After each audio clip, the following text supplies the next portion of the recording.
अब प्रविष्ट करते हैं प्रथम स्कंद में। इस स्कंद को 12 स्कंदों में गाया गया एक भागवत महापुराण, और प्रथम स्कंद में 3 श्लोकों में मंगलाचरण किया गया। वेद व्यास ने 3 श्लोकों में इसको मंगलाचरण में गाया है। पहले श्लोक में सत्यम परम धीमहि, परम सत्य की वंदना करी। दूसरे श्लोक में परम धर्म को वंदन किया, और तीसरे श्लोक में भागवत को वंदन किया। आइए सुनते हैं, हाथ जोड़ दो।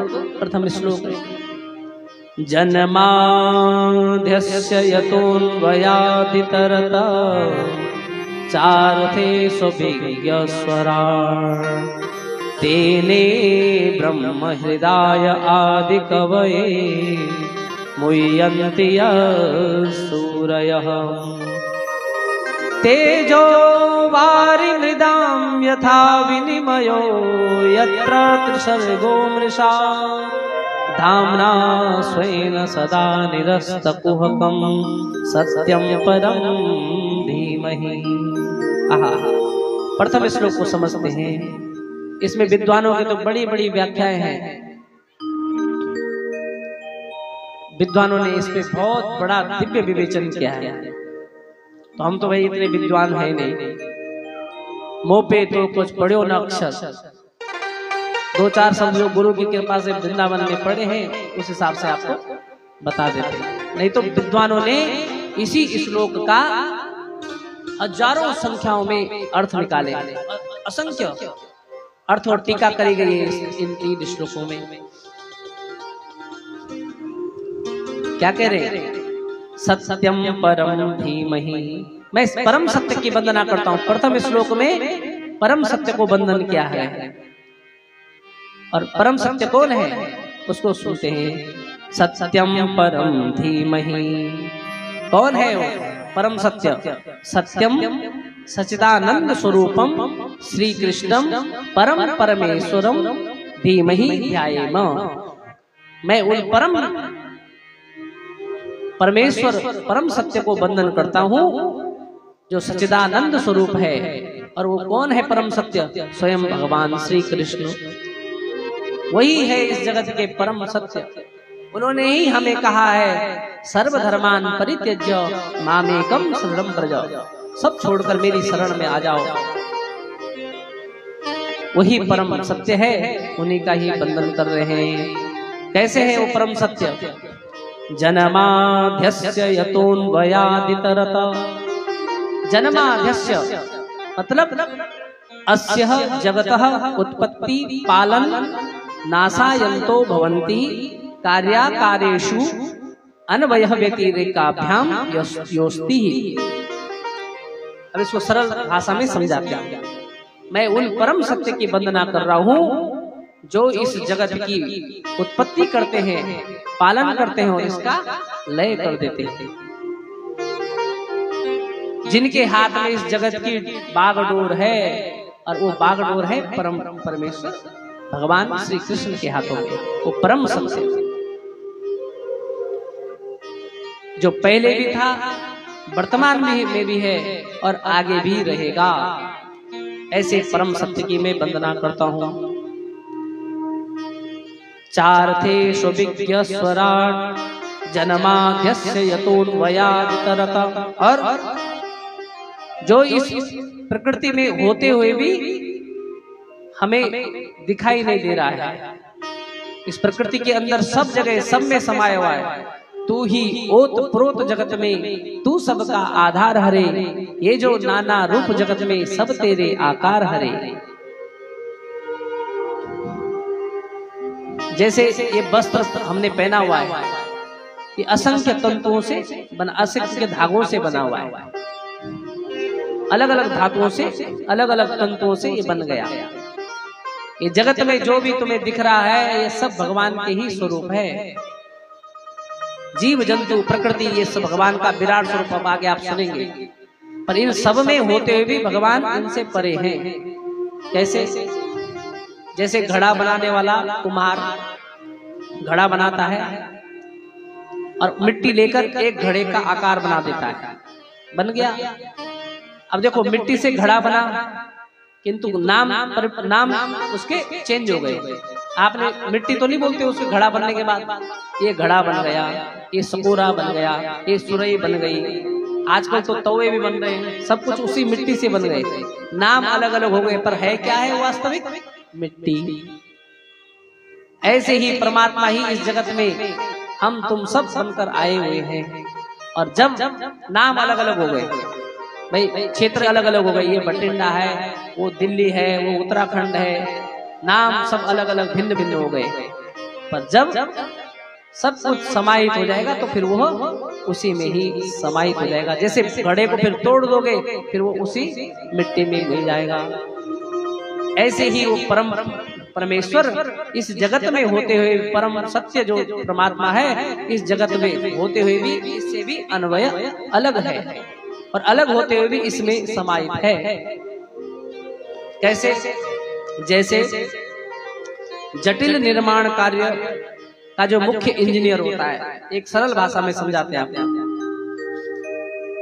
कोई भी जटिल कार्य होता है, घर बनाओ, फैक्ट्री बनाओ, बड़े बड़े मॉल बनाओ, उसका जो मुख्य इंजीनियर होता है, जो उसको डिजाइन करता है, सुनो, उन निर्माण कार्यों को करने वाला मुख्य इंजीनियर भाग नहीं लेता है, वो सिर्फ डिजाइन तैयार करेगा। समझ रहे आप? इंजीनियर का काम है अपने एक जगह बैठकर उसने उस घर को डिजाइन कर दिया। कितना भी जटिल कार्य हो, किसी नदी पर भयंकर पुल बनाना हो इधर से उधर तक, तो इसके लिए वो क्या करेगा? इंजीनियर अपने ज्ञान विज्ञान से उस डिजाइन को तैयार कर देगा, पर अपने आप भाग नहीं लेगा। फिर वो ईंट और पत्थर लेकर वो इंजीनियर ऐसे मसाला लेने के लिए कोई दूसरा आएगा, उसको चिनाई करने के लिए कोई तीसरा आएगा, उसमें प्लस्तर करने के लिए कोई चौथा पांचवा आएगा। पर इंजीनियर ने सब कुछ होते हुए भी जिस इंजीनियर ने वो बनाया वो उसमें दिखाई नहीं देता किसने बनाया होगा। वो अलग रहकर ही सब कुछ देख रहा है, कोने कोने से परिचित है वो। इस जगत को बनाने वाला परमात्मा यहाँ रहते हुए भी, बनाने वाला भी वही है। इस जगत का हर कोने कोने का उसको पता होते हुए भी वो जगत का स्वामी, वो इंजीनियर अपने आप दूर बैठकर सबको देख रहा है, कैसा निर्माण चल रहा है, कहां से ठीक है, कहां से गलत है, किसको उजाड़ना है, किसको बनाना है, किसको व्यवस्थित करना है। हम सब के लिए एक इंजीनियर बैठा हुआ है। इतनी सरल भाषा में आपको प्रथम श्लोक का अर्थ बता रहा हूं, जबकि बहुत जटिल है ये। तो जगत के निर्माण करने वाला वो इंजीनियर, वो परमात्मा इस जगत के एक कोने पर बैठकर सब जगह उसकी बराबर दृष्टि है कि जो डिजाइन मैंने तैयार किया है कोई उसके विपरीत कार्य तो नहीं कर रहा है। और जो जिसको भी लगता है कि इंजीनियर को लगा कि मैंने एक कमरा 10 बाय 10 का बनाना था और इसने यहाँ से टेढ़ा कर दिया, तो फिर इंजीनियर को पता चल जाता है और वो फिर उसको तोड़कर दोबारा बनवाता है। ऐसे ही जगत पिता इस जगत में बैठे हुए हम सब लोगों पर बराबर ध्यान रखे हुए हैं। जिस व्यक्ति ने भी थोड़ा सा गड़बड़ किया तो वहां पर उसको वही दंड प्राप्त हो जाता है। बिगड़ी हुई वस्तु को सुधारने के लिए काम करता है। अब वो किस रूप में कैसे वो कर रहा है, ये सब परमात्मा के हाथ में है।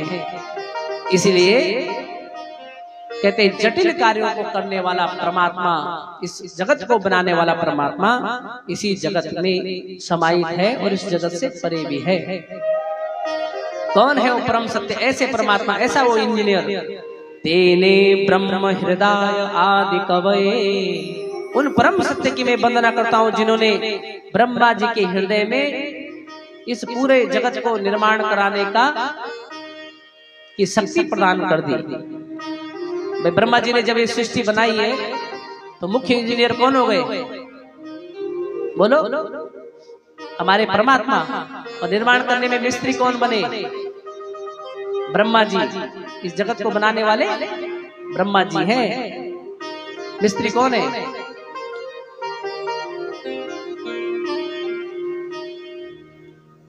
ब्रह्मांड भांडोदरे, ब्रह्मा जी ने ही ये पूरा जो है संसार रूपी पात्र बनाया है। ब्रह्मा जी ने, ब्रह्मांड भांडोदरे, ये ब्रह्मांड रूपी बर्तन बनाने वाला कौन है? ब्रह्मदेव। तो ब्रह्मदेव अपने आप नहीं बना रहे, उनको अपनी शक्ति से कोई देवता है जो संचालित कर रहा है। वो परम सत्य कौन है? स्वयं नारायण। बोल भक्तवत्सल भगवान की।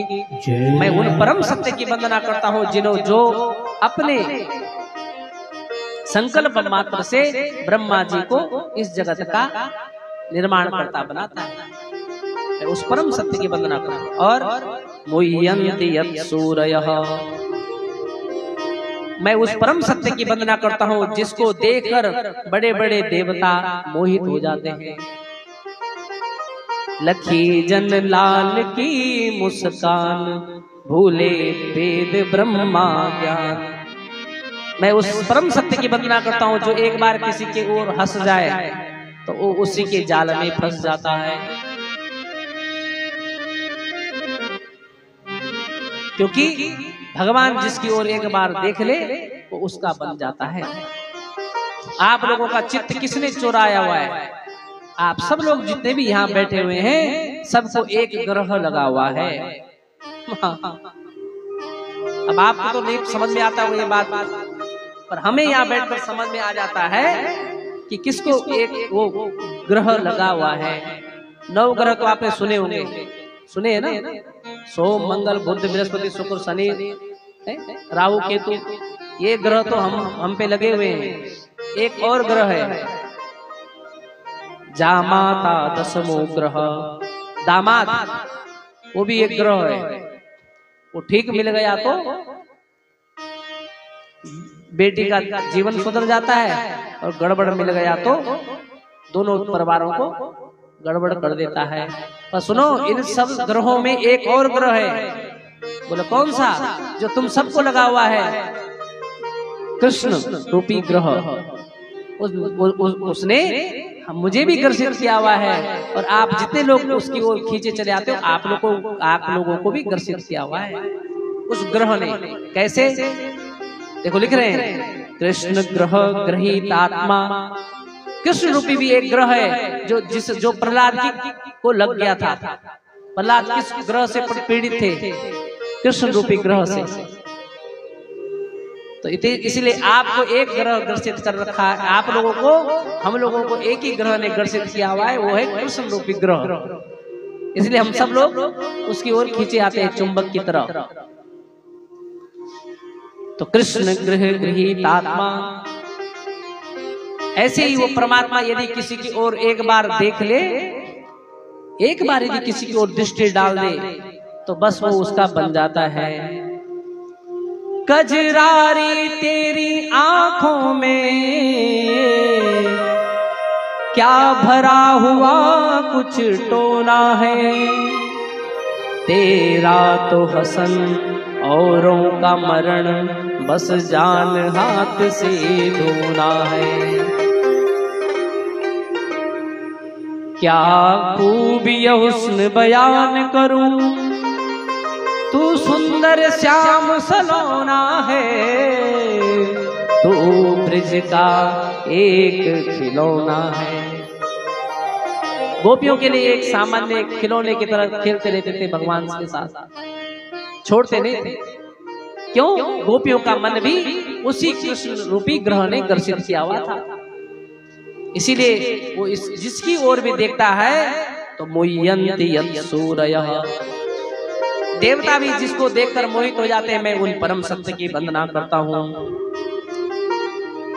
तेजो वारि मृदाम यथा विनिमयो यत्र त्रिसर्गो मृषः। तेजो वारि, मैं उन परम सत्य की वंदना करता हूँ जो इस संसार में होते हुए भी वो दिखाई नहीं देता है। बोले जैसे आप किसी मार्ग से जाओ, गर्मियों के समय में गाड़ी में बैठ के देखना, जो मैं बोल रहा हूँ उसको अनुभव करना। आगे की सीट पे बैठे रहोगे, धूप में आप किसी रोड पे जाते हो तो आपको लगता है कि आगे पानी है। क्यों? जो तेजो वारी मतलब जो ऊपर से सूरज की किरणें बालू की कणों पे पड़ती है, वो दूर से ऐसी दिखती है कि वहां पर जल है। कभी गौर करना आप, थोड़ी दूर पर जब आपका वाहन यहाँ पर होगा तो थोड़ी दूर पर आपको लगेगा वहां पे पानी तो नहीं है, पर जब आप वहां पे जाते तो सब सूखा रहता है।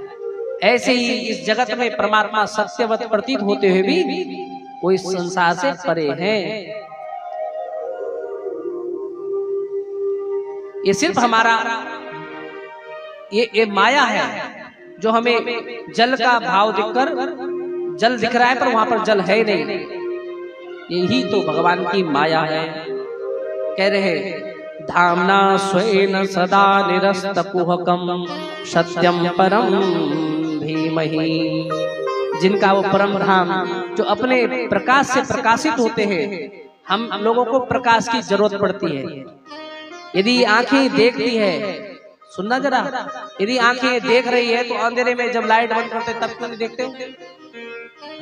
सोचो, यदि आंखें देख रही है तो जब हम अंधेरे में लाइट बंद करके किसी काल कोठरी में अंदर कमरे में तो कोई भी वस्तु हमें नहीं दिखाई देती। आंखें तो तुम्हारे पास है, सोचा कभी?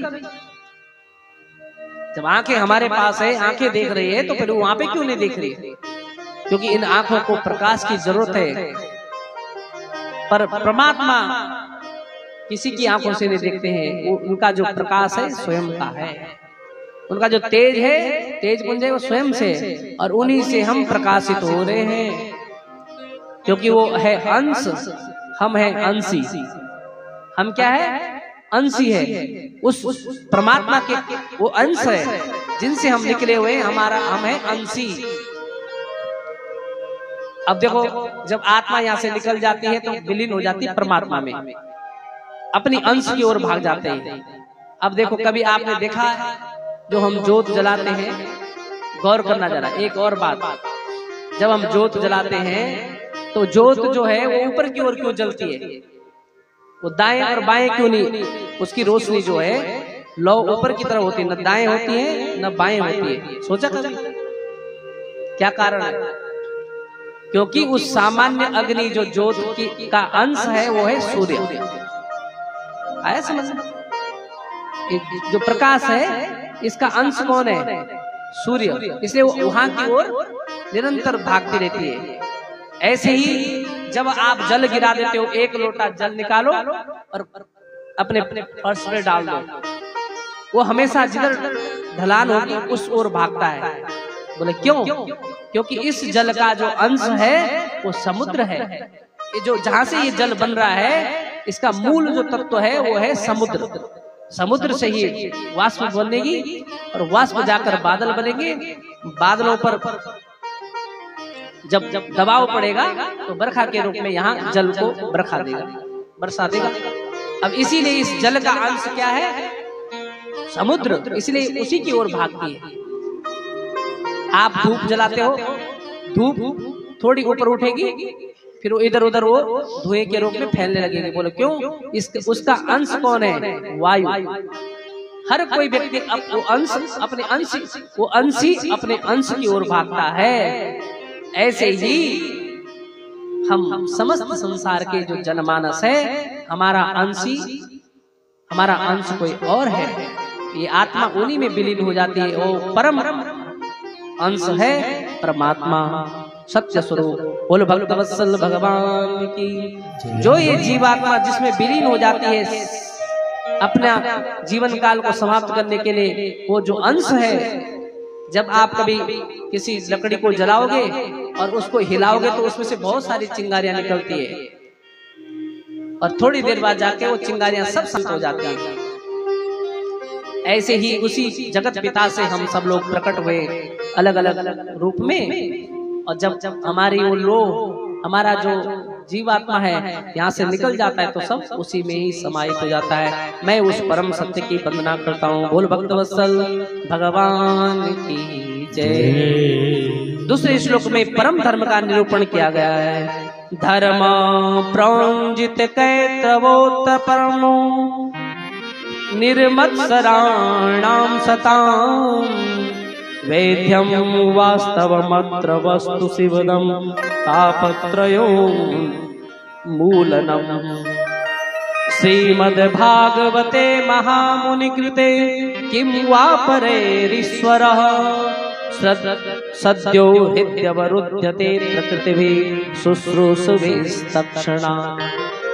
दूसरे श्लोक में परम धर्म का निरूपण कर रहे हैं वेदव्यास जी। और परम धर्म क्या है? रामायण की से सुनेंगे तो सत्य न दूसर धर्म समाना। परम धर्म क्या है इसमें कह रहे हैं, सरल भाषा में समझा देता हूं।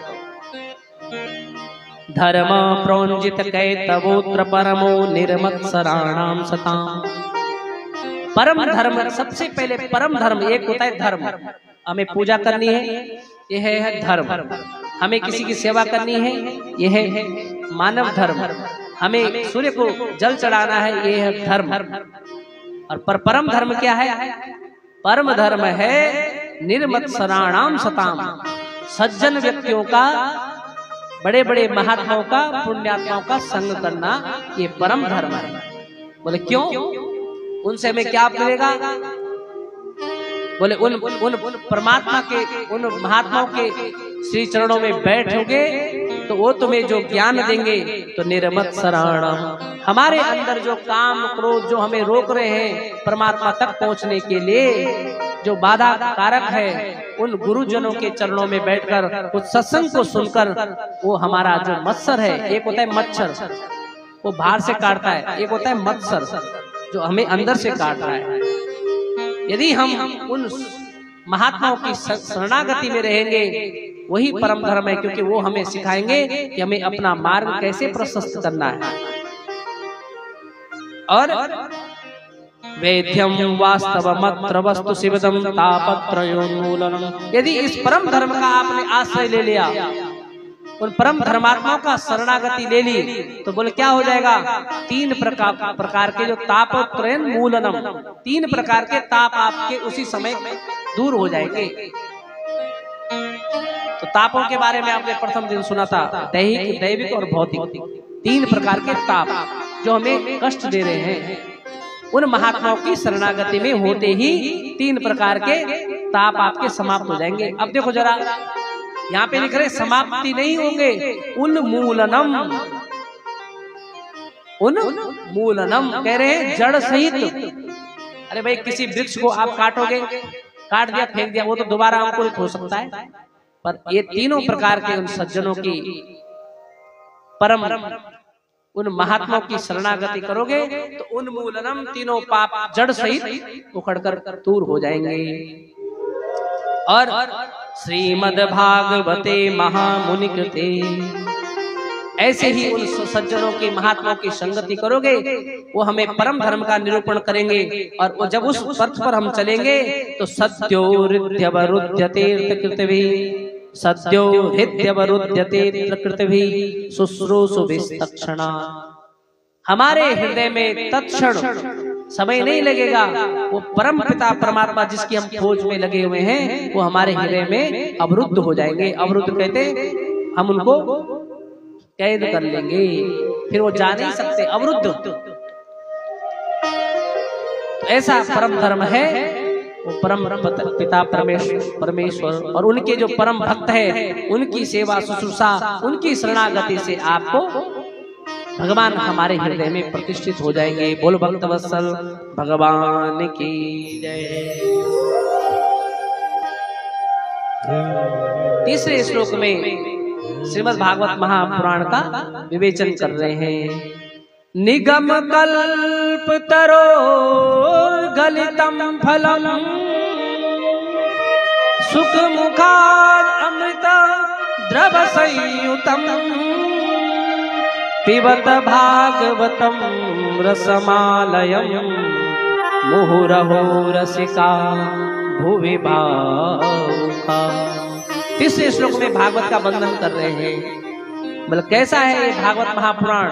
निगम कल्प तरोर गलितम फलम, ये समस्त वेदों का सार है, ये कल्प वृक्ष का पका हुआ फल है। निगम कल्प तरोर, वेदों का, स्वर्ग के कल्प वृक्ष का, जितने भी यहाँ पुण्यशाली धर्म ग्रंथ है, कल्प वृक्ष है, उन सब का ये पका हुआ फल है श्रीमद् भागवत महापुराण। क्योंकि इसको बनाने के लिए वेद व्यास ने अनंत समय तक चिंतन किया। नारद जी का आशीर्वाद उनको प्राप्त हुआ, तब उन्होंने इस ग्रंथ का निरूपण किया। परम धर्म सब ग्रंथों का सार है ये। 17 पुराण लिखने के बाद भी जब वेद व्यास जी के जीवन में संतुष्टि नहीं हुई, तब नारद जी ने उनको कहा था कि ऐसे धर्म का निरूपण करो, ऐसे ग्रंथ का निर्माण करो तो जन जन तक सरल में सबके हृदय में वो प्रतिष्ठित हो सके।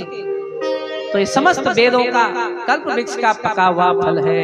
और देखो सामान्य फल नहीं, इस फल को स्वयं सुखदेव जी ने अपने मुख से चखा है। सुखदेव जी तोते रूप में जो इसके प्रधान वक्ता है व्यास नंदन सुखदेव जी, जिन्होंने परीक्षित जी को ये कथा सुनाई थी, उन्होंने इसको चखा है। और तोता भी उसी फल को चखता है जो मीठा हो, अथवा यदि तोते ने कोई फल चख लिया तो वो मीठा हो जाता है। समझ गए? पहाड़ों पर जब हमारे कोई पेड़ों पर कोई फल लगते हैं तो तोता, जिस प्रैक्टिकल बता रहा हूं आपको, जैसे हमारा कोई सेब का वृक्ष है करके दाएं बाएं में, जैसे वो कच्चे होते तो तोता आता है उसको चख लेता है, ऐसे उससे एक टुकड़ा तोड़ेगा और फिर भाग जाता है।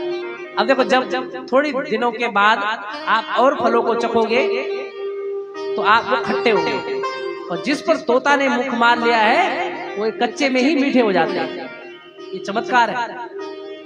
ऐसे ये फल को, सामान्य इस असाधारण फल को सुखदेव मुनि ने अपने वाणी से चखा है।